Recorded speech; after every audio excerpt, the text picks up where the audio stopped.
بسم اللہ الرحمن الرحیم الحمد للہ وکفا والصلاة والسلام علی عبادہ الذین اصطفیٰ اما بعد فاعوذ باللہ السمیع العلیم من الشیطان الرجیم بسم اللہ الرحمن الرحیم۔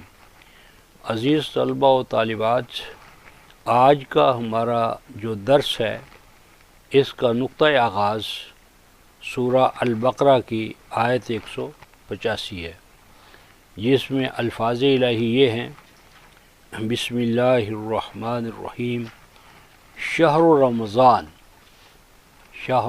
رمضان الذی انزل فیہ القرآن ھدی للناس وبینات من الھدی والفرقان، صدق اللہ مولانا العظیم وبلغنا رسول النبی الکریم ونحن علی ذلک من الشاہدین الشاکرین والحمد للہ رب العالمین۔ الفاظ الہی پہ ہم غور کرتے ہیں۔ شہر کا عام معنی کیا ہے؟ مہینہ۔ اور شہرہ کا اصل معنی کیا ہوتا ہے؟ کسی چیز کا نمایاں ہو جانا، ابھر کر سامنے آ جانا، اسی سے شہرت ہے۔ شہرت کیا ہوتی ہے؟ کسی چیز کے بارے میں کوئی اچھی یا بری چیز نمایاں ہو کر سامنے آ جاتی ہے، لوگ اس کو پہچاننا شروع کر دیتے ہیں۔ اور جب چاند نیا سامنے آتا ہے تو وہ کیا ہوتا ہے؟ نمایاں ہو جاتا ہے، مشہور ہو جاتا ہے، اور وہ ہوتا چلا جاتا ہے تاکہ اگلا نیا مہینہ آ جائے۔ تو شہرہ نیزے کو کسی کی طرف لہرانا، کسی چیز کا نمایاں کرنا، ابھارنا، ابھر کر سامنے آنا۔ تو عرف عام میں اس کا معنی ہوگا مہینہ۔ رمضان، رامزہ اصلاً کسی چیز کا گرم ہونا یا گرم کرنا۔ اور عربوں کے ہاں رمضان یہ تھا کہ ان کے ہاں جو جنگ کے گھوڑے تھے نا، جنگ کے گھوڑے اور عام گھوڑے یکساں نہیں ہوتے۔ جنگ کے گھوڑے کی تربیت کی جاتی ہے، اس کو سدھایا جاتا ہے، اور اس کا ایک پروسیس ہے۔ اور اس پروسیس میں کیا کرتے ہیں کہ گھوڑے کی پہلے خوراک کم سے کم کرتے چلے جاتے ہیں، حتیٰ کہ وہ منیمم پر آ جاتا ہے، اور اس کے نتیجے میں جو اس کے اندر چربی ہوتی ہے، ظاہر چیز وہ ساری پگھل جاتی ہیں۔ پھر آہستہ آہستہ اس خوراک کو بڑھاتے چلے جاتے ہیں، پھر اس کا جسم جو ہے وہ بڑا سڈول ہو جاتا ہے، مضبوط ہو جاتا ہے، اور جسم کے اوپر اس کا کمانڈ، کنٹرول بڑھ جاتا ہے۔ تو ایسے رمضان کیا معنی ہے؟ کسی چیز کو اس طرح تیار کرنا کہ اس میں سے جو زوائد چیزیں ہیں وہ ساری الگ ہو جائیں، اصل مقصد کی طرف لے جانے والی چیزیں بڑھ جائیں، اور وہ چیز نصب العین کی طرف رواں دواں ہو جائے یا رواں دواں کرنے کے قابل ہو جائے۔ اس عمل کو رمضان کہتے ہیں۔ تو یہ جو ہمارے ہاں رمضان کا مہینہ ہے، یہ اصلاً فوجی تربیت کا مہینہ ہے۔ یہ سال بھر آپ نے جو کام کرنے ہیں، جو آپ کے مقاصد ہیں، جو آپ کا نصب العین ہے، اس کی تربیت ہے۔ یعنی رمضان وہ مہینہ ہے جس میں ہر عاقل بالغ مرد اور عورت کو جنگی تربیت لینا پڑتی ہے۔ جنگی تربیت، ڈسپلن، نظم اور پروگرام، اور اس کے لیے اپنے آپ کو شاہد بنانا۔ فمن شاہد منکم الشہر فلیصمہ، شہید، شہداء۔ تو شہادت علی الناس کا جو فریضہ ہے، اس کی مسلسل و پہم تربیت کا جو مہینہ ہے وہ رمضان ہے۔ تو رمضان کے مہینے کی خصوصیت کیا ہے؟ انزل فیہ القرآن۔ اس کی خصوصیت یہ ہے کہ نازل کیا گیا ہے، نازل ہوا ہے، اترا ہے، عطا کیا گیا ہے، فیہ، اس مہینے میں۔ اس مہینے میں عطا ہوا ہے امت کو، انسانیت کو کیا عطا ہوا ہے؟ القرآن۔ یہ کیا ہے؟ اس میں یہ فعل مجہول کا، انزل فعل مجہول ہے، اس کا یہ نائب فاعل ہے۔ نازل کیا گیا ہے، عطا کیا گیا ہے اس رمضان کے مہینے میں امت کو، انسانیت کو کیا عطا کیے گئے؟ القرآن۔ پہلی بات کہ رمضان کی فضیلت کیا ہے؟ رمضان کی فضیلت یہ ہے کہ اس میں قرآن عطا ہوا ہے، یعنی قرآن کی وجہ سے رمضان کی اہمیت ہے۔ رمضان کو رمضان بنانے والا کیا ہے؟ قرآن ہے، پہلی چیز۔ نمبر 2، ہدی للناس، اور یہ قرآن کیا ہے؟ ہدن، یہ یہاں پر مصدر ہے اور یہ مبالغے کے معنی میں اور حال کے معنی میں ہے۔ ہدی للناس، یہ قرآن ہدایت عطا کرنے والا ہے، الناس یعنی عربوں کو نہیں، صرف پہلے جتنی بھی کتابیں تھیں، انبیاء تھے، وہ کیا تھے؟ اپنی اپنی قوم کی طرف آئے، اور قرآن جو ہے وہ کیا ہے؟ الناس، یعنی یہ پوری نوع انسانی کے لیے ہے، یہ کسی عرب قوم کے لیے، عجم قوم کے لیے، فارسیوں کے لیے، عراقیوں، ایرانیوں نہیں، الناس۔ تو گویا رب بھی رب الناس ہے، رسول بھی رسول الناس ہے، اور قرآن بھی ہدی للناس ہے۔ تو یہ ہادی ہے، رہنما ہے الناس کے لیے۔ ہادی کیا ہوتا ہے؟ ہدایت کیا ہوتی ہے؟ ہدایت کا اصل معنی عربوں کے ہاں کیا ہے؟ کسی چیز کا جس میں نفع بخشی و فیض رسانی ہو، اس کا ابھرا ہوا ہونا، نمایاں ہونا۔ یہ جب اونٹ یا اونٹنی، اس کی یہ جو چھاتی ہوتی ابھری ہوئی آگے کی طرف، اس کو ہادی کہتے ہیں، اس کی جمع حوادی ہے۔ وہ بادل جن سے بارش آتی ہے نا، تو بارش کے جو پہلے بادل جو بعد میں پھر آتے چلے جاتے، تو پہلے وہ الحوادی ہوتے ہیں۔ اسی طرح جب آپ سمندر میں سفر کر رہے ہوں تو آپ کو بندرگاہ یا دور جو چٹان نظر آتی ہے، خاص طور پر جس کے اوپر روشنی وغیرہ کا، کھانے پینے کا انتظام ہو، اس کو بھی الحادی کہتے ہیں۔ اور اسی طرح ہر وہ چیز جو نمایاں ہو، ابھری ہوئی ہو اور دور سے نظر آئے، اور اس میں نفع بخش فیض رسانی کا سامان ہو، اس کو ہدایت کہتے ہیں۔ تو گویا کہ انسانیت کو ممتاز کرنے والا، اس کے لیے فیض یابی کا، نفع رسانی کا باعث بننے والا، اور اسے اس مقام تک پہنچانے والا کہ جس سے اس کی جو پیدائش کی غایت ہے، نصب العین ہے، وہ پورا ہو جائے۔ تو یہ تو قرآن کا لفظ الحادی ہونے کے حوالے سے ہے۔ پھر فرمایا کہ وہ الناس، الناس انسان کس کو کہتے ہیں؟ ایک بشر ہے اور ایک انسان ہے، ایک آدم ہے، پھر آدم کے ساتھ تراب ہے، تین ہے، تین لازب ہے، حامہ مسنون ہے، صلصال ہے، فخار ہے۔ یہ سارے الفاظ جو ہیں یہ انسانی سے وابستہ ہیں۔ بشر اور انسان میں یہ فرق ہے کہ بشر وہ ہوتا ہے جس کا بشرا، یہ جو چہرہ مورا ہے نا، جو حیوانوں سے چہرہ ہی ممتاز کرتا ہے انسان کو، یعنی گھوڑے کا چہرہ، جتنے بھی جانور، ہر ایک کا اپنا اپنا چہرہ ہے، شناخت ہے، جس سے وہ دوسروں سے ممتاز ہوتا ہے۔ تو بشرا، یہ جو ہمارا خاص چہرہ ہے، اس میں چہرہ، آنکھیں، کان، ناک، یہ ساخت، یہ جو جب ہماری بنی ہے، یہ پہلے دن ایسا نہیں تھا، یہ تدریجی طور پر بشرا ہمیں ملا ہے۔ جب بشرے کی تکمیل ہوئی تو ہم کیا بنے؟ بشر۔ بشر کے بعد اگلی سٹیج ہے انسان۔ انسان وہ سٹیج ہے جب انسان ایک دوسرے سے کیا ہو گیا؟ مانوس ہو گیا، آنے سے یانس۔ جب انسان ایک دوسرے سے مانوس ہوں گے، ملاپ ہوگا، میل ملاپ ہوگا، مہر، وفا، محبت ہوگی، تو پھر وہ انسان کہلائیں گے۔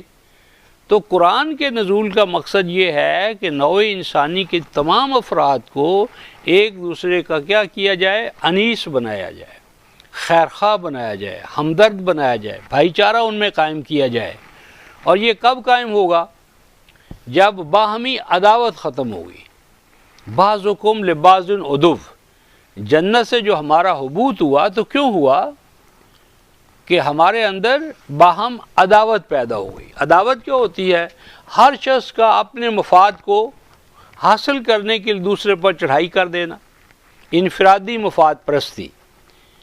انفرادی مفاد پرستی نے انسانوں کو ایک دوسرے سے جو بھائی چارے کا ماحول تھا اس سے محروم کر دیا، الگ کر دیا۔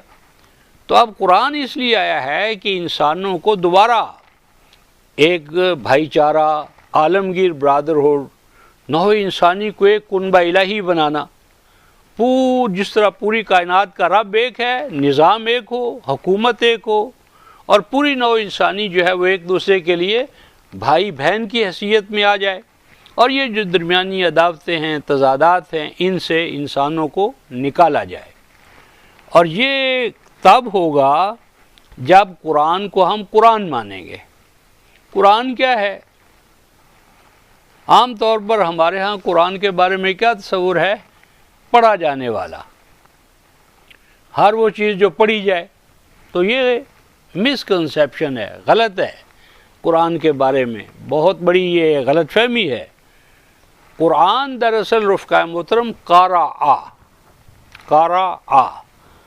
یقرأ، دو چیزوں کا اس طرح ملاپ کرانا کہ اس ملاپ کے نتیجے میں ایک تیسری چیز پیدا ہو جائے۔ جس طرح مثلا آکسیجن ہے ایک گیس اور ایک ہائیڈروجن ہے، یہ دو گیسیں الگ الگ ہیں، خواص الگ الگ ہیں، لیکن جب ان دونوں گیسوں کو ملا دیا جاتا ہے تو کیا پیدا ہوتا ہے؟ پانی۔ یہ جو دونوں گیسوں کا ملاپ ہے، ان کو آپس میں ملانا ہے اور ملا کر پانی پیدا کرنا ہے، اس پروسیس کو عربی زبان میں قرآن کہتے ہیں۔ تو قرآن کیا ہوا؟ قرآن وہ کتاب جو انسان کو، مخلوق کو خالق سے ملاتی ہے، اور مخلوق کا خالق سے جو ملنا ہے نا، یہ ہے نئی پیدائش۔ اس کو کیا کہتے ہیں؟ New birth. قرآن اسے کیا کہتا ہے؟ خلق جدید۔ خلق جدید، بخلق جدید۔ خلق جدید کیا ہے؟ یہ رفقہ محترم ایک ہماری پیدائش ہے جو مٹی سے ہوئی ہے، ماں باپ کے توسط سے ہوئی ہے، اور یہ جو مٹی سے، تین لازم سے، تراب سے جو ہماری زندگی ہے، جس کا واسطہ ہمارے ماں باپ ہیں، یہ زندگی ہے ایک ذریعہ۔ اس کی حیثیت کیا ہے؟ ایک ذریعے کی ہے، اور اس سے آپ نے ایک نئی زندگی لینی ہے۔ وہ زندگی جو ہے وہ ہے جس نے آپ کے ساتھ آگے چلنا ہے۔ یہ جو زندگی ہمیں ماں باپ سے ملی ہے، اس میں کوئی ہمارا کمال نہیں ہے، اس میں تو ماں باپ، جغرافیہ، ماحول، حالات جس میں ہم پیدا ہوئے، یہ کیا ہے؟ جبر محض ہے۔ یہ زندگی جو آج ہمارے، اس کو ہم حیوانی زندگی کہتے ہیں، اینیملسٹک لائف۔ یہ جو حیوانی زندگی ہے یہ جبر محض ہے۔ ہم سے کہاں پوچھا گیا تھا کہ ہم اس ماحول میں پیدا ہوں، اس خاندان میں پیدا ہوں، ہمارا یہ رنگ ہو، ہمارا یہ ڈیزائن ہو، ہمارا یہ نقشہ ہو؟ اس میں سے تو کوئی چیز ہم سے نہیں پوچھی گئی۔ یہ تو ہمارے اوپر مسلط کی گئی ہے، جبر ہے۔ تو یہ جو مادی زندگی ہے جس میں ہم مجبور محض ہیں، اس سے ہم نے ایک نئی زندگی بنانی ہے۔ اس نئی زندگی کا ہمیں مکمل اختیار ہے۔ اس میں آپ کے اعضاء آپ سے پوچھ کر نہیں بنائے گئے، آپ کی آنکھیں پوچھ کر نہیں بنائی گئیں، آپ کا رنگ آپ سے نہیں پوچھا گیا، کوئی چیز آپ سے پوچھی نہیں گئی، لیکن اب آپ نے ایک نئی زندگی بنانی ہے۔ اپنا رنگ، اپنی آنکھیں، اپنے اعضاء جتنے ہیں وہ آپ نے اپنی مرضی سے بنانے ہیں۔ تو وہ جو خلق جدید ہے، نئی زندگی ہے، وہ کیسے پیدا ہوتی ہے؟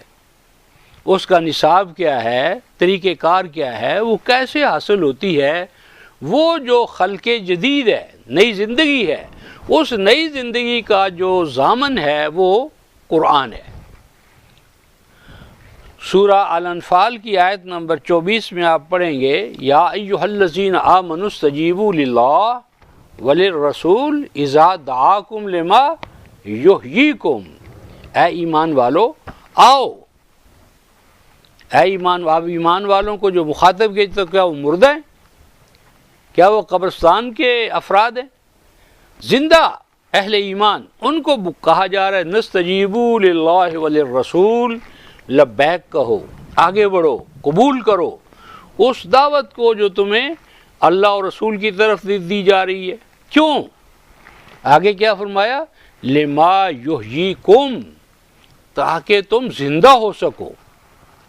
حالانکہ وہ فزیکلی حیوانی طور پر تو پہلے ہی زندہ ہے، اب دوبارہ ان کو کہا جا رہا ہے کہ تمہیں زندگی ملے گی۔ یہ زندگی جو ہے یہ ہے خلق جدید، یہ ہے ایمانی زندگی، یہ ہے اخلاقی زندگی، یہ ہے اخروی زندگی، یہ ہے ادر دین اینیملسٹک لائف۔ یہ جو دوسری زندگی ہے خلق جدید ہے، یہ خلق جدید کیسے ہوگی؟ اس تمام کا جو بندوبست کرنے والا نصاب ہے، کتاب ہے، وہ ہے القرآن۔ القرآن حیات جدید عطا کرنے والا، ہمیں ایک نئی زندگی عطا کرنے والا۔ اور اس کا نقشہ جو ہے آپ کو سورہ الانعام آیت 122 میں ملے گا۔ افمن کان میتا فاحییناہ وجعلنا لہ نورا یمشی بہ فی الناس کمن مثلہ فی الظلمات لیس بخارج منہا۔ تو آج ہمارے اس درس کا تو صرف اتنا تقاضا تھا کہ ہم جان جائیں کہ ما هو القرآن، قرآن کیا ہے۔ تو قرآن کا معنی ہے خلق جدید، نیو لائف، نئی زندگی عطا کرنے والا، ہمیں نیا بنانے والا، نیا انسان پیدا ہوتا ہے، نیا انسان۔ تو وہ جو نیا انسان ہے وہ جو بنانے والا ہے فرد کو، جماعت کو، ذہن کو، ضمیر کو، معیشت کو، معاشرت کو، اخلاق کو، کردار کو، وہ کیا ہے؟ وہ سب کا گویا کہ جواب جو ہے وہ ہے القرآن۔ تو القرآن ھدی للناس، یہ آخری منزل تک جو ہے پہنچانے کا ضامن وہ قرآن ہے۔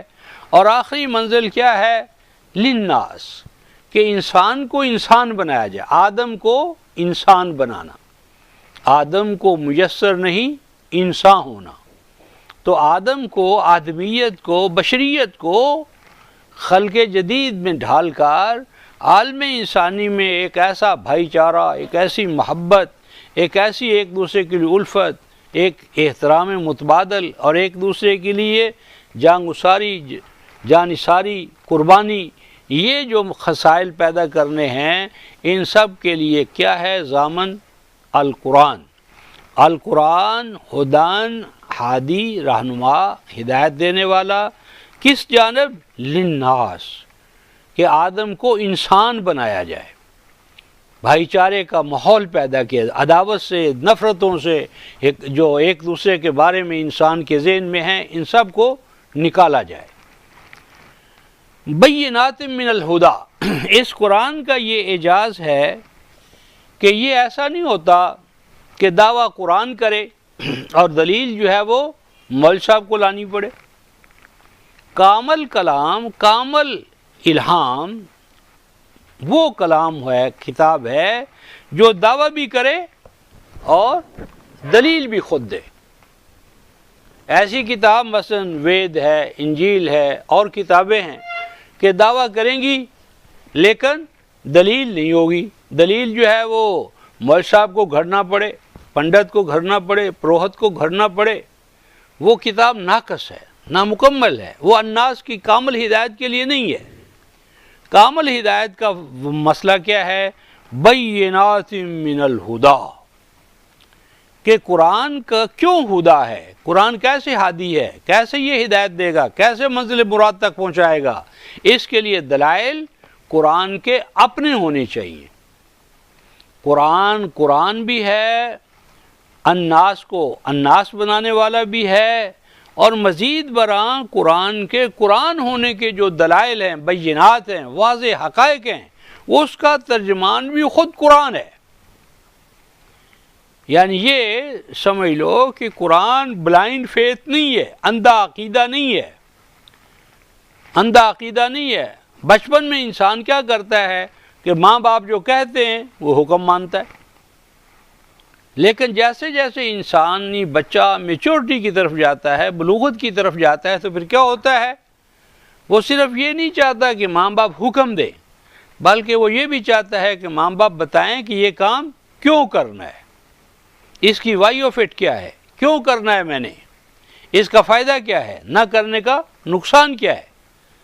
تو اب چونکہ نوع انسانی میچورٹی کی طرف، بلوغت کی طرف، بلوغت عقلی کی طرف آ رہی تھی۔ اس لیے جو کتاب آئی، جو قرآن آیا، جو دستور آیا، اس نے کہا کہ میں صرف ہدی للناس نہیں ہوں بلکہ بینات من الہدا، میں اپنے ہدایت کے حامل ہونے کے جو دلائل ہیں وہ خود میں تمہیں فراہم کروں گا، صرف حکم نہیں دوں گا، حکم کے ساتھ اس کی حکمت بیان کروں گا، عمل کے ساتھ اس کا نتیجہ بیان کروں گا، وائیو فٹ بیان کروں گا۔ تو یہ قرآن جتنے بھی احکام دے گا اس کی وائیو فٹ بتائے گا، اعمال بتائے گا، نتائج بتائے گا۔ کیوں ایسا کیوں کرنا ضروری ہے؟ تاکہ ریپیٹیشن جو ہے، تکرار جو ہے، تکرار محض جو ہے وہ نہ ہوتا رہے۔ اب ہر جمعہ دوسرے جمعے جیسا ہے، جو پچھلے جمعے پر دعائیں تھیں پھر وہی دعائیں مانگی جا رہی ہیں۔ ایک عمل ہے، مثلا حج آیا گزر گیا، رمضان آیا گزر گیا، لیکن ہمارے اوپر اس کے اثرات مرتب نہیں ہوئے۔ قرآن نے کہا تھا کہ صیام کے عمل سے کیا ہوگا؟ لعلکم تتقون۔ رمضان آیا گزر گیا، ہمارے اندر کوئی تقوی کی نشو و نما نہیں ہوئی، ہمیں پتہ نہیں چلا کہ تقوی کیا ہوتا ہے۔ یہ عمل ہم کر گزرے لیکن تقوی سے محروم ہے۔ حج آیا گزر گیا، لیکن بھی حج کے مقاصد کیا تھے؟ کوئی اس سے بحث نہیں۔ صلاۃ آئی، 5 وقت ہم نے کر لیا، لیکن صلاۃ کا ہدف کیا تھا؟ ان الصلاۃ تنہا، اقیم الصلاۃ، صلاۃ قائم کرو، اقامت کرو۔ کیوں؟ کہ ان الصلاۃ تنہا عن الفحشاء والمنکر، کہ فحشاء اور منکر سے صلاۃ آپ کو پاک کر دے گی۔ تو اب صلاۃ کے اندر اگر ہمیں پتہ ہی نہیں چلا کہ فحشاء کیا ہے، منکر کیا ہے، لیکن ریپیٹڈلی ہم اس عمل کو کر رہے ہیں، تو ایسا نہیں۔ قرآن آپ کو احکام دے گا، حکمتیں بتائے گا، اعمال دے گا، نتائج و ثمرات بتائے گا۔ احکام کو حکمتوں سے چیک کرو اور اعمال کو نتائج و ثمرات سے، تاکہ کولو کی بیل کی طرح آنکھوں پر وہ کپے بندھے ہوئے ہیں اور دائرے کے اندر کولو کا بیل جو ہے وہ چکر چل رہا ہے، بیل چلا رہا ہے، چکر چل رہا ہے، لیکن تیل پیدا نہیں ہو رہا، آؤٹ پٹ کچھ نہیں ہے، تیلی کو مل کچھ نہیں رہا۔ تو ایسا نہیں، بینات من الہدا، قرآن کیا کرے گا؟ آپ کو دعویٰ بھی دے گا، دلیل بھی دے گا، اور دلیل بینات، واضح دو ٹوک۔ اور ایسی دلیل کون سی ہوتی ہے؟ جو علوم فطرت پہ مبنی ہو۔ یہ جو دو چیزیں ہیں، ایک ہے ورک آف گاڈ اور دوسرے کیا ہیں؟ Words of God. ایک ہے اعمال الہی اور ایک ہے اقوال الہی۔ اعمال الہی کیا ہے؟ یہ کائنات فطرت ہے۔ یہ کائنات فطرت جو ہے یہ اللہ تعالیٰ کا کیا ہے؟ یہ بھی صحیفہ ہدایت ہے، اور یہ کائنات فطرت سے تمام سائنسز ماخوذ ہیں۔ تو ایک کائنات فطرت کیا ہے؟ اعمال الہی، اور کلام الہی کیا ہے؟ الفاظ الہی۔ تو ایک کو کیا کہتے ہیں ہم؟ تکوین، اور دوسرے کو کیا کہتے ہیں؟ تنزیل۔ تکوین کائنات، تنزیل قرآن، اور ان دونوں کے مابین کیا ہے؟ ہم آہنگی ہے۔ یہ ایک دوسرے کو کنسولیڈیٹ کرتے ہیں، ایک دوسرے کی تائید کرتے ہیں، دست و بازو بنتے ہیں۔ تو یہ کائناتی مشاہدہ اور کتاب اللہ کی تلاوت، یہ دونوں مل کر جو ہے نا مومن کی تکمیل، تزکیہ، تربیت، تعلیم، اس کا باعث بنتے ہیں۔ تو بینات من الہدا، الہدا کے ہدا ہونے کے دلائل، بینات، واضح دلائل خود قرآن فراہم کرے گا۔ اور آگے فرمایا والفرقان۔ والفرقان کے جو نون ہے رفقہ محترم، اس کے نیچے کیا ہے؟ زیر ہے۔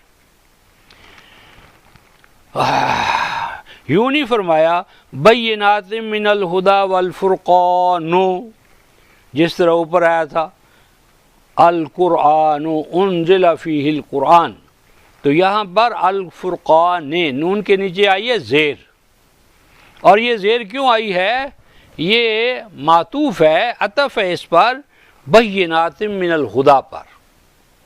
تو بینات من الہدا کے بعد والفرقان ہے۔ یہاں فرقان کے مجرور ہونے کا یہ معنی ہے کہ دلائل و بینات صرف دلائل و بینات نہیں ہیں، وہ ہیں الفرقان، یعنی اپنے دعوے کو اس طرح جدا کر دیتے ہیں، نمایاں کر دیتے ہیں، واضح کر دیتے ہیں کہ جس طرح سورج نکل آئے تو ہر چیز واضح ہو جاتی ہے، بشرطے کہ آنکھوں والوں نے اپنی آنکھیں بند نہ کر لی ہوں۔ سورج نصف النہار پر ہے لیکن آنکھیں بند ہے، سورج کیا کرے گا؟ سورج بھی ہو اور آنکھوں والا اپنی آنکھیں کھولے، اگر آنکھوں والا آنکھیں بند کر لے تو کچھ فائدہ نہیں ہے۔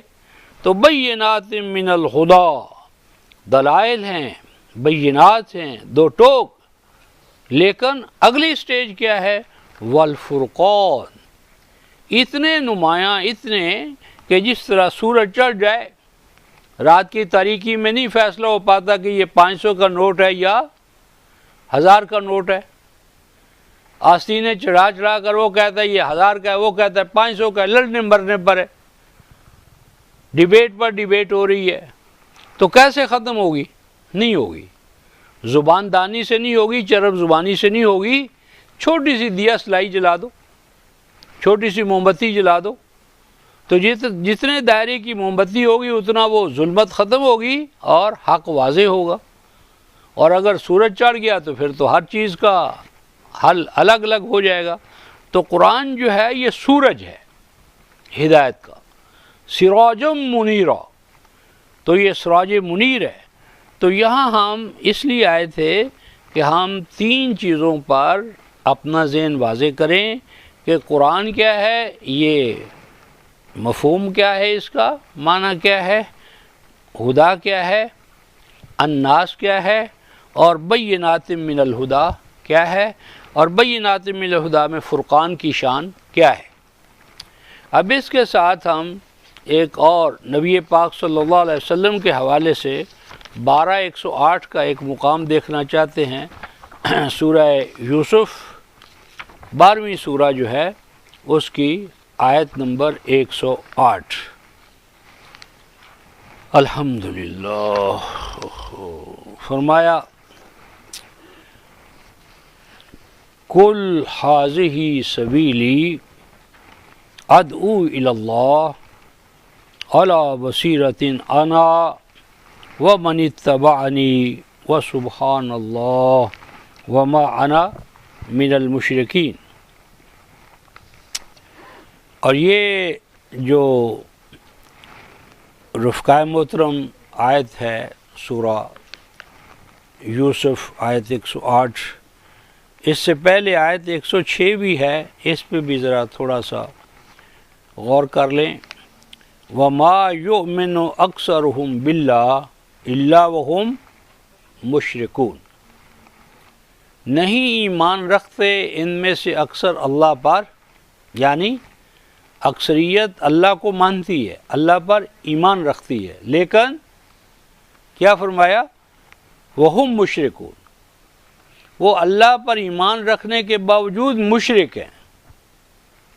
اس کا معنی ہوا کہ ایمان باللہ اور شرک اکٹھے ہو سکتے ہیں۔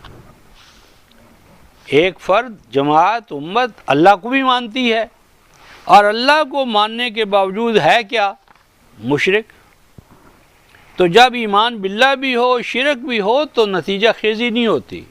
یہ ایسا ہی ہے کہ زمین میں آپ بیج ڈالتے ہیں اور اب آپ امید رکھتے ہیں کہ یہ بیج اگے گا، پودا نکلے گا، پھل بنے گا، فصل آئے گی، لیکن وہ جو زمین میں بیج ڈالا گیا وہ کوے نے اٹھا لیا، کوا آیا، قریدہ بیج اٹھا کر لے گیا، اب فصل کیا پیدا ہونی ہے؟ کچھ بھی نہیں ہونا۔ یہ حال شرک ہے، ایمان کا بیج ڈالتے ہیں اور اندر شرک ہوتا ہے تو شرک اس بیج کو ساتھ کے ساتھ ضائع کر دیتا ہے۔ تو اس شرک سے بچنا جو ہے، تمام اعمال جو ہے ان کی قبولیت کی شرط کیا ہے؟ شرک سے پاک ہونا۔ سورہ زمر میں فرمایا وَلَقَدْ أُوحِيَ إِلَيْكَ وَإِلَى الَّذِينَ مِن قَبْلِكَ لئن اشرکت لیحبطن عملک ولتکونن من الخاسرین۔ اے رسول وحی کی گئی آپ کی جانب بھی اور آپ سے پہلوں کی جانب بھی کیا؟ لئن اشرکت، اگر آپ بھی شرک کریں گے، رسول ہو، موسیٰ کلیم اللہ ہوں، ابراہیم خلیل اللہ ہوں، نبی پاک خاتم حبیب اللہ ہوں، اگر نبی بھی نعوذ باللہ من ذالک شرک کرے، لَيَحْبَطَنَّ عَمَلُكَ، تو نبی کا عمل بھی کیا ہو جائے گا؟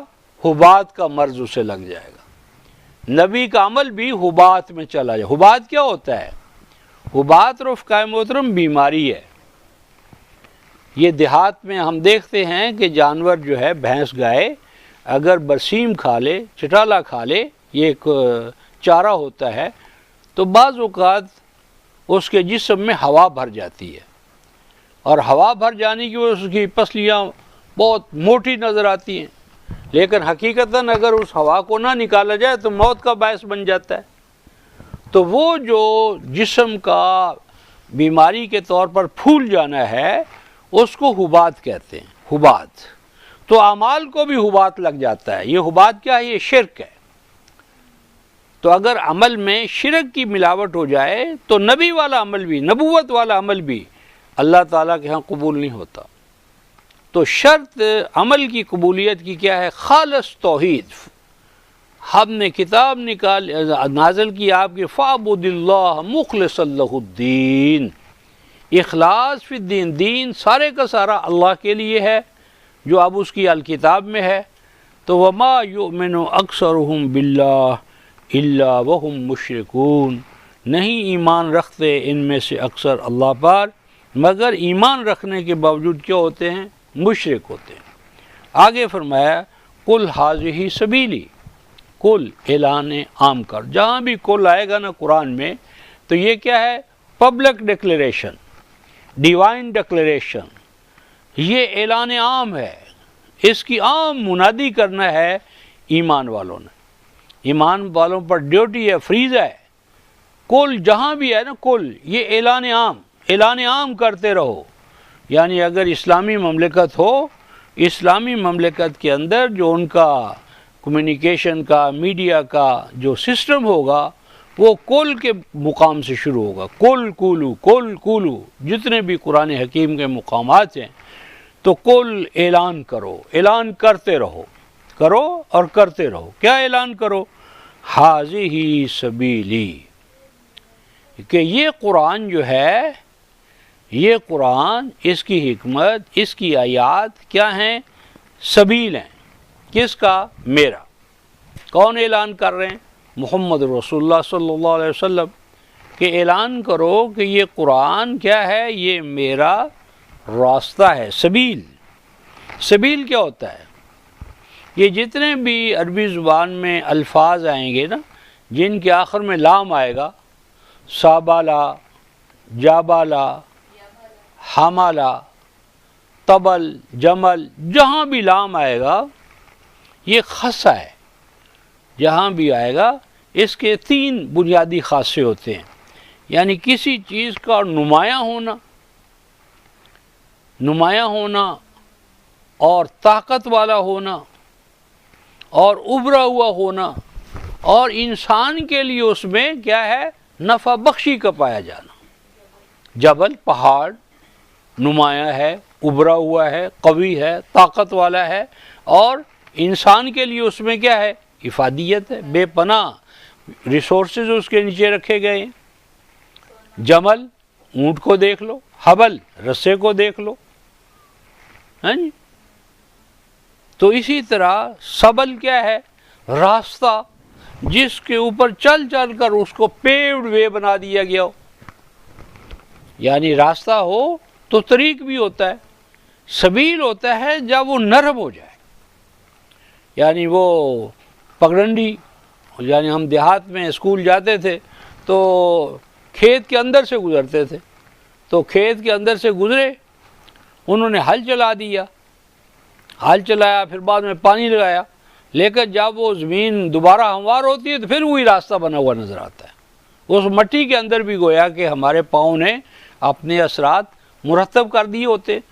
تو سبیل ہوتا ہے ایسا راستہ جس پہ مسلسل و پہم چلا جائے اور چل کر منزل کی طرف پہنچا جائے اور وہ نمایاں ہو، ابھرا ہوا ہو، اس میں منزل تک پہنچنے کی ضمانت پائی جاتی ہو. تو یہ قرآن جو ہے اس میں تینوں خاصے ہیں. یہ اللہ تبارک و تعالیٰ کی طرف سے اس کی ہر مشکل جو انسان کی ہے وہ اس قرآن میں آسان کر دی گئی ہے. یہ اللہ کی رضا کا راستہ دکھاتا ہے، اللہ کی رضا کی طرف، اور مخلوق کو خالق سے ملاتا ہے. تو کتاب اللہ کے یہی دو پہلو ہیں، دو سرے ہیں، ایک خالق کے پاس اور ایک مخلوق کے پاس. تو جب کوئی مخلوق اس خالق کے رسے کو پکڑ لیتی ہے، چل پڑتی ہے، تو اس کی آخری منزل کیا ہے؟ اللہ تبارک و تعالیٰ کا ملاپ، اللہ تعالیٰ تک وصول، اللہ تعالیٰ تک پہنچنا. تو کہو، اعلان کرو کہ یہ قرآن سبیلی، یہ وہ راستہ ہے جس پر میں چل رہا ہوں. تو اب قرآن پر چلنا کیا ہوا؟ سنت رسول ہوا. تو جو لوگ کہتے ہیں یہ قرآن پر چلیں گے تو گمراہ ہو جائیں گے، نعوذ باللہ، تو وہ خود گمراہ ہیں. جب اللہ کے رسول کا راستہ ہے، اللہ کا رسول اس قرآن پر چل رہا ہے، چلانا چاہتا ہے، تو قرآن پر چلنا اللہ کا حکم ہے، رسول کی سنت ہے. تو یہی راستہ ہے کہ جس پر میں چل رہا ہوں اور میں چلانا چاہتا ہوں. اور آگے فرمایا ادعو الی اللہ. اس قرآن کا بنیادی مقصد کیا ہے؟ یہ دعوت دینا چاہتا ہوں. ادعو، میں دعوت دیتا ہوں، الی اللہ، اللہ کی جانب. یعنی یہ قرآن جو ہے یہ آپ کو اللہ کی طرف بلاتا ہے، اللہ کی طرف پہنچاتا ہے. اللہ تک پہنچانا اس قرآن کا ہدف، نصب العین اور اس کا پروگرام ہے. دعوت کیا ہوتی ہے؟ دعوت اور دعا دونوں کا جو روٹ ہے نا وہ ایک ہی ہے. دعا اور دعوت، دعا اور دعوت کا روٹ ایک ہی ہے. دعا، اس کا روٹ کیا ہے؟ دال اینڈ واو، دعوا. دعوا کیا ہوتا ہے؟ دعا کیا ہوتی ہے؟ دعوت کیا ہوتی ہے؟ یہ جو بھینس ہے، گائے ہے، بکری ہے، بھیڑ ہے، اس کا جب ہم نے دودھ دونا ہوتا ہے نا، دودھ دونا ہوتا ہے تو اس کے نیچے بیٹھتے ہیں، ہمارے ہاتھ میں برتن ہوتا ہے، اور اس کا جو بھینس کے جو کیا ہوتے ہیں پستان، ان کو دھوتے ہیں، صاف کرتے ہیں، اور پھر اس میں سے دودھ نکالتے ہیں. یہ جو پروسیس ہے نا، اس کو عربوں کے ہاں دعا کہتے ہیں. دعا کیا ہے؟ بھینس، گائے یا بکری کو جس کے پستان میں دودھ ہے، اس دودھ کو حاصل کرنا. اور دودھ پھر کیا ہے؟ سامان نشو و نما ہے، گروتھ کا، بڑھوتری کا، نشو و نما کا، تربیت کا ماخذ ہے. کیا یہ دودھ؟ تو یہ جو دودھ حاصل کرنا چاہتے ہیں آپ، کیا کہ آپ کی نشو و نما ہو، صحت ٹھیک ہو، تربیت ہو، کہ آپ اللہ تبارک و تعالیٰ کے ساتھ ملاقات کر سکیں، یہ جو پروسیس ہے، طریقہ کار ہے، یہ دعا ہے. تو یہ قرآن ہے. یعنی قرآن گویا جس طرح آپ کے جسم کی نشو و نما کے لیے آپ کو گائے کی ضرورت ہے، بھینس کی ضرورت ہے، اونٹنی کی ضرورت ہے، بکری اور بھیڑ کی ضرورت ہے دودھ لینے کے لیے، تاکہ آپ کے جسم کی نشو و نما ہو، اسی طرح آپ کے خلق جدید بننے کے لیے، خلق جدید بننے کے لیے، نئی پیدائش کے لیے، ایک نیا انسان بننے کے لیے جو آپ کو دودھ درکار ہے، اس کی جو گائے ہے وہ کتاب اللہ ہے. اور ہمارے ہاں جو ہم نے پہلی فاتحہ کے بعد جو صورت ہے کیا ہے؟ بقرہ. تو بقرہ کا عام معنی کیا ہے؟ گائے. لیکن بقرہ کا اصل معنی گائے نہیں ہے، اصل معنی ہے چشمے کا پھوٹنا. یہ فاتحہ کے بعد علم الہی کا چشمہ پھوٹا ہے، تو اس لیے ہم اس کو بقرہ کہتے ہیں. ہاں، گائے کے چونکہ پستان ہیں اور اس میں نفع و شفا رسانی ہے، اس لیے اس کو گائے بھی کہہ دیتے. گائے کا ہر، یعنی اس کی زندہ ہو تو فائدہ، مردہ ہو تو فائدہ. اس کے سینگ بھی کام کے، کھال بھی کام کی، حتیٰ کہ گوبر اور اس کا جو بولو وہ بھی زرخیزی کا باعث ہے۔ زندہ بھی ہو تو نافع، چلا بھی جائے تو بھی نافع، یعنی اس کا بدن بھی نافع، اس کا جو دوسرا ہے وہ بھی نافع، نفع بخشی کہا، مظہر اتم ہے گائے، اس لیے اس کو بقرہ کہا۔ اور جب یہ بقرہ ہے تو اس کے بعد کیا ہوا؟ آل و عمران۔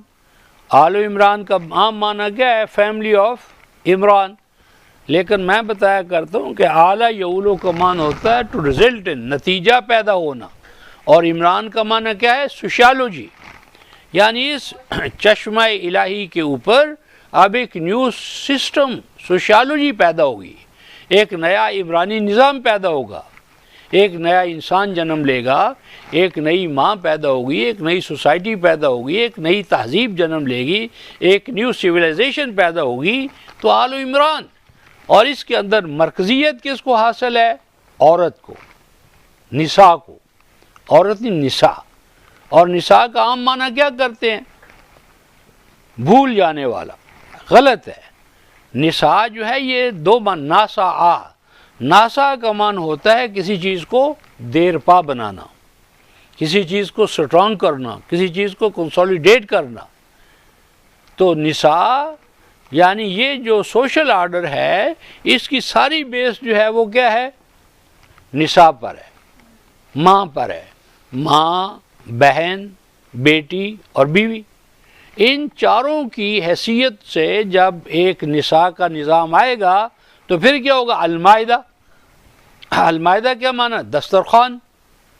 کیا اب آپ کا دسترخوان لگ جائے گا اور اقوام عالم کے آپ میزبان بنیں گے اور وہ مہمان آئیں گے، وہ آپ سے اب سیکھیں گے، تہذیب سیکھیں گے، تمدن سیکھیں گے، علم سیکھیں گے، عمل سیکھیں گے۔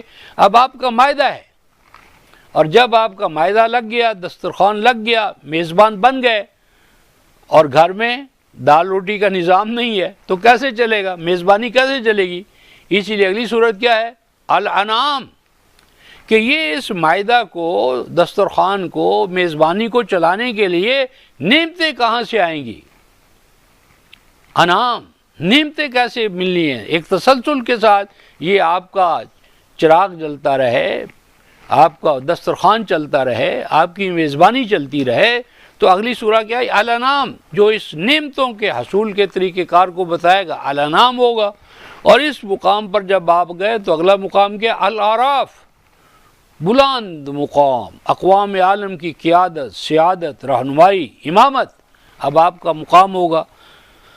تو قل ھذہ سبیلی ادعو الی اللہ، میں دعوت دیتا ہوں، تم سب کو بلاتا ہوں، الی اللہ، اللہ کی جانب۔ کیسے بلاتے ہو بھائی؟ کیا بلانے کا طریقہ کار ہے؟ علی بصیرۃ انا، علی کا معنی اوپر، پر، بلند، برتر، بصیرہ، بصر، بصیرہ، ایک ہوتی ہے آنکھوں کی روشنائی، آنکھوں کا دیکھنا، آنکھوں سے نظر آنا، اور ایک ہوتا ہے دل دماغ کا نظر آنا، دل دماغ کا دیکھنا۔ ایک ہمارے جسم کی روشنی ہے جس کا تعلق آنکھوں کے ساتھ ہے، اور ایک ہمارے ایمان کی روشنی ہے جس کا تعلق ہمارے دل کے ساتھ، دماغ کے ساتھ، نفس کے ساتھ ہے۔ تو اعلیٰ بصیرہ کا ہے، بصیرہ، اعلیٰ بصیرۃ انا، کہ جو روشنی، باطنی روشنی، ایمانی روشنی، اخلاقی روشنی، نفسی روشنی، روحانی روشنی، یہ سارے الفاظ ہیں، وہ جو مجھے ملی ہے میں اس کے اوپر قائم ہوں۔ یعنی وہ روشنی جو ہے کتاب میں نہیں ہے، کتاب میں رکھی ہے، نوٹس بک میں رکھی ہے، نہیں، وہ بصیرہ جو قرآن کی ہے وہ میری ذات میں جذب ہو گئی ہے، اور یہی آج فقدان ہے۔ آج ہمارے پاس کتابوں میں علم ہے، نوٹس بک میں علم ہے، ہاں جی، ہمارے انٹرنیٹ پر علم ہے، ہمارے لیپ ٹاپ میں علم ہے، ہمارے اندر نہیں ہے، ہمارے علم پر ہماری کمانڈ نہیں ہے۔ حالت یہ ہو گئی ہے کہ وہ آپ جو آپ کا کیلکولیٹر ہے، سارا دماغ ختم، کیلکولیٹر آ گیا، اور کیلکولیٹر میں کوئی غلطی آ جائے تو دماغ میں اتنی استعداد ہی نہیں رہے گی کہ اس غلطی کو پورا کر سکے، دو چیک کر سکے. تو انسان دراصل برین لیس ہوتا چلا جا رہا ہے. ایک مخصوص طبقے کا اندر، باقی سب اندھے فالوورز ہوتے چلے جا رہے ہیں. تو علی بصیرۃ انا، میں تو جس روشنی کی طرف دعوت دیتا ہوں وہ روشنی میرے داخل میں ہے، وہ روشنی میرے اندر ہے. میں اس روشنی پر کمانڈ رکھتا ہوں، میں اس روشنی پر کنٹرول رکھتا ہوں. روشنی جو ہے میں اس کو جس طرح چاہوں تصرف میں لاؤں. علی بصیرۃ انا. اور آگے دیکھیے وَمَنِ اتَّبَعَنِی، یہ ہے جو رسول کا فالوور ہے نا، اس کی پہچان بتائی ہے. ہم کہتے ہیں ہم رسول اللہ کے فالورز ہیں، تو فالورز اگر ہوں گے تو ہماری پہچان کیا ہوگی؟ علی بصیرۃ انا ومن اتبعنی. اگر کتاب اللہ ہمارا راستہ نہیں ہے، اللہ کی طرف ہماری دعوت نہیں ہے، اور بصائر قرآن پر ہم کنٹرول نہیں رکھتے، تو ہم رسول اللہ کے امتی متبع نہیں ہیں. رسول کا فالوور وہ ہے جو ان 4 چیزوں کو اپنے اندر رکھتا ہو، قول کا اعلان کرتا ہو، قرآن کو اپنا راستہ نجات مانتا ہو، قرآن کے راستہ نجات کا جو مرکز اصلی اللہ، اس اللہ کی طرف وہ دعوت دیتا ہو، اور دعوت جو ہے وہ کیا ہو؟ بصائر و بینات کی بنیاد پر ہو. یہ 4 تقاضے اگر وہ پورے کرے گا تو کیا ہوگا؟ من اتبعنی، ہی از دا فالوور آف محمد. وہ ہے محمد رسول اللہ کو ماننے والا، ان کی اتباع کرنے والا، ان کے پیچھے پیچھے چلنے والا، ورنہ وہ متبع نہیں ہے.